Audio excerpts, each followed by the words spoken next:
Welcome, everybody, to the Sketchbook Saga, where I attempt to teach myself to draw, and I bring you along with me, hopefully to learn something, or at least to get a nice confidence boost as I also struggle moving forward in a fun hobby for everyone. Okay, so today's exercise is a bit of a break in habit here. I'm actually doing this fun little tree exercise by Alphonso Dunn, and this came from a YouTube video that he made.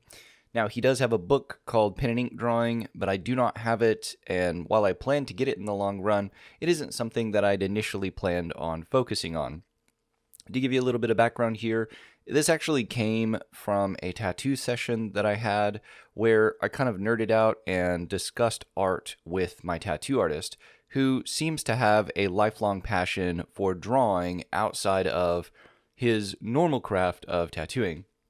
He's always painting, he's always drawing, he's always learning more about art and how to create art. And so he gave me some advice, and we kind of just had conversations about art throughout the process.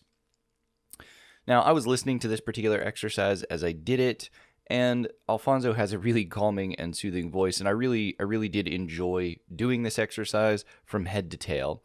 I think the trees turned out pretty well, even though I will say early on in the video, he gives a bunch of options on how to make leaves for trees, right?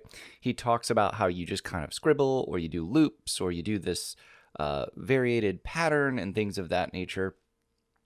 And it was really interesting to me because I'm sitting here comparing a trained artist's scribbles to my own, right? A trained artist's loops to my own. And I'm like, well, how do I create scribbles or loops or whatever in the same way you do?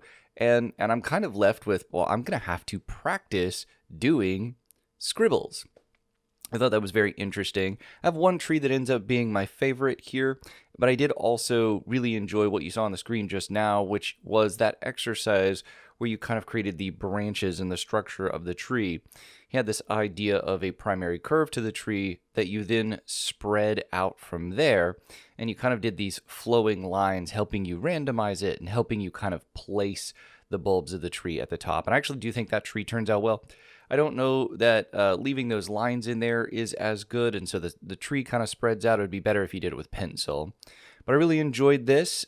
Leave a comment about which tree you think is my favorite, and if you've stayed until this point, thank you very much.